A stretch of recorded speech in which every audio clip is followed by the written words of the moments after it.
नमस्कार। आज हम लोग बात करेंगे एक ऐसे योद्धा के बारे में जब जिसने अपनी तलवार की धार जब चमका के आगे बढ़े ना तो विरोधियों के पांव तक डगमगा गए। आज हम लोग बात कर रहे हैं एक ऐसे योद्धा के बारे में जिसने अपनी मातृभूमि के लिए अपना जीवन तक कुर्बान कर दिया। हम लोग बात कर रहे हैं एक ऐसे योद्धा को जो पीक पे चल रहे मुगल के सेना बल यानी कि 50,000 सैनिकों के बल पे 10,000 आसामी सैनिकों के बलबूते पर हरा के और फिर से खदेड़ दिया। आसाम की धरती पे पांव रखने तक का मौका नहीं दिया। जी हम लोग बात कर रहे हैं आसाम के वीर योद्धा। जब जब आसाम पे आँच आई है अपना तलवार की धार चमका के आगे एक सैनिक की तरह खड़ा रहना, एक योद्धा की तरह अपनी माँ को बचाने के लिए। जी हम लोग बात कर रहे हैं आसाम के वीर सेना वीर लाचित बोरफुकन के बारे में। वीर लाचित बोरफुकन का जन्म आसाम के एक मध्यम वर्ग परिवार में हुआ था। उनके पिता आहोम राज में एक बड़े सलाहकार या सिपाही सलाहकार के रूप में काम करते थे। लाचित बोरफुकन जी ने अपने पिताजी से बहुत कुछ सीखा था।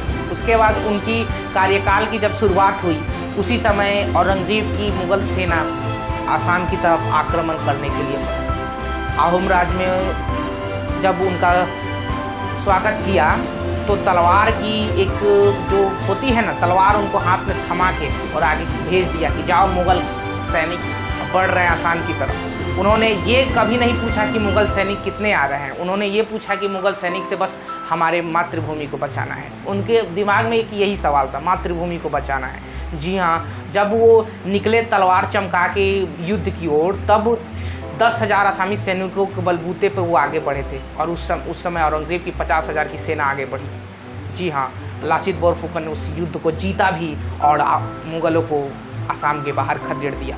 जी हाँ, वही लाचित बोरफुकन जी की हम लोग बात कर रहे हैं। उनकी गाथा अतुलनीय है। उनकी गाथा जो है ना वो किसी भी योद्धा के बलबूते पे बात करें तो एक अहम भूमिका भी निभाती है। ठीक है, लाचित बोरफुकन जी का एक जो योगदान था अपने मातृभूमि के लिए, क्योंकि 1671 का सरायघाट युद्ध से कौन अपरिचित है। 1671 का जब वो सरायघाट युद्ध जब हुआ था ना तब आहोम के राज में जो हमारे लाचित बोरफुकन जी थे वो मुगलों से लड़ गए थे। उस समय वो बीमार अवस्था में थे, फिर भी उन्होंने ये कद्र नहीं किया कि मैं बीमार हूँ पर मेरी मातृभूमि पे कोई अगर आँच डालेगा तो उसका वही हाल होगा जो मुगलों के साथ हुआ था।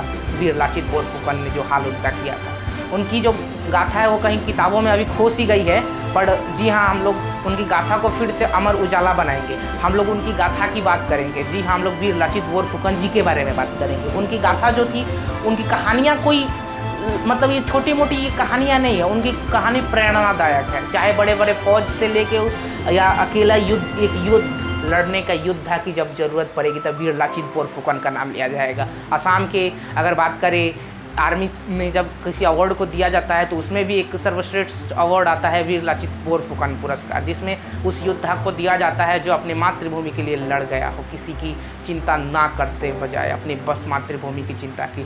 तो जी हाँ, ये थे हमारे वीर लाचित बोरफुकन जी। इनकी कहानी जो है वो अमर रहेगी और हमने प्रेरणा ली है उनसे और हम इस प्रेरणा को आगे तक भी पहुंचाएंगे। तो यही थी हमारी एक विशेष बात जो हमारे वीर लाचित बोरफुकन जी के ऊपर थी। तो मिलते हैं अगले वीडियो में, तब तक के लिए जय हिंद, जय भारत, नमस्कार, जय आया, धन्यवाद।